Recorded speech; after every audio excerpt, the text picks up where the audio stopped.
Unsolved. This video is about how I feel the unknown male DNA could have got on JonBenet's clothes, and how that could be someone that did not kill JonBenet and was not there.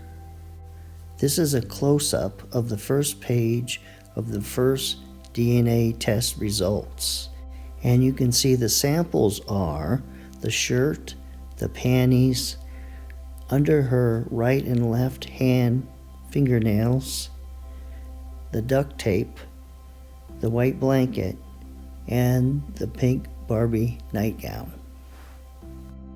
Okay, the shirt looks like it had 2 blood stains on it, and they both came back JonBenet's DNA or JonBenet's blood. So there's nothing to compare there. There's no unknown male DNA.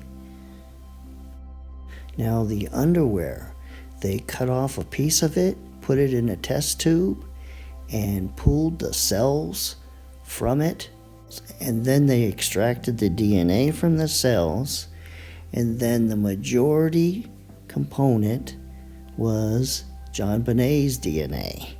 Most of the cells had JonBenet's DNA, and the minority component had the unknown male DNA.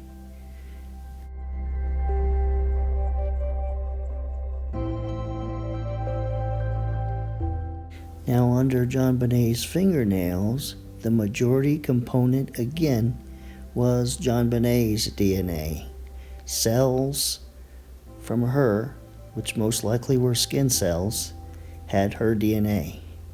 And then there was also a minority component of an unknown male DNA. What's not clear is it's not necessarily the same unknown male on the underwear. The adhesive side of the duct tape contained only JonBenet's DNA. It was either, I believe it was her saliva. It could have been her blood also. I'm not sure about that. They found blood on the white blanket, and it was only JonBenet's DNA, or it was her blood. Now the pink Barbie nightgown had many blood stains on it. You can see the little cutouts. However, I'm not sure that these blood stains occurred the night of her murder. So how does that unknown male DNA get on JonBenet's clothes?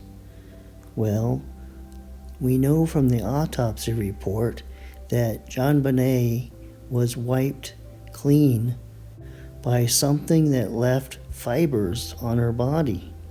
And so the DNA could have been on an old rag, cloth, or shirt that was used to wipe JonBenet's body. And when the killer did this, that DNA got on his hands, and then it was transferred from her body to her underwear, and later when he pulled up her long johns, it was transferred to the right and left side of the waistband.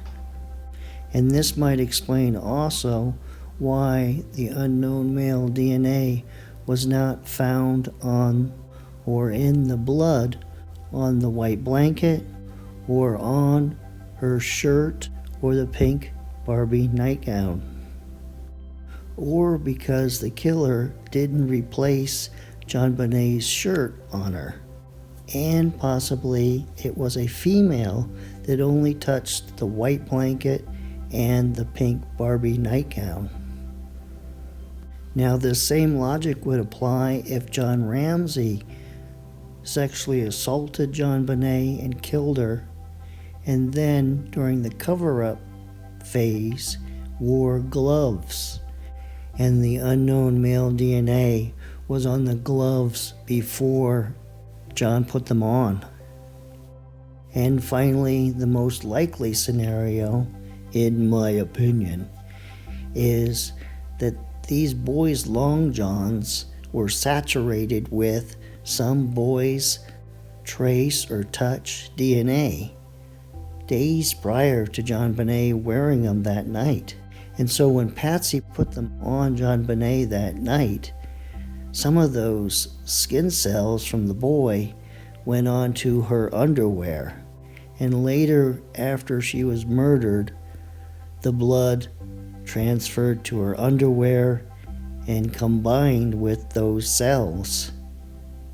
And then later, when District Attorney Mary Lacey tested that unknown male DNA to the waistband of those long johns, it matched the boy's DNA who wore the long johns before JonBenet had worn them.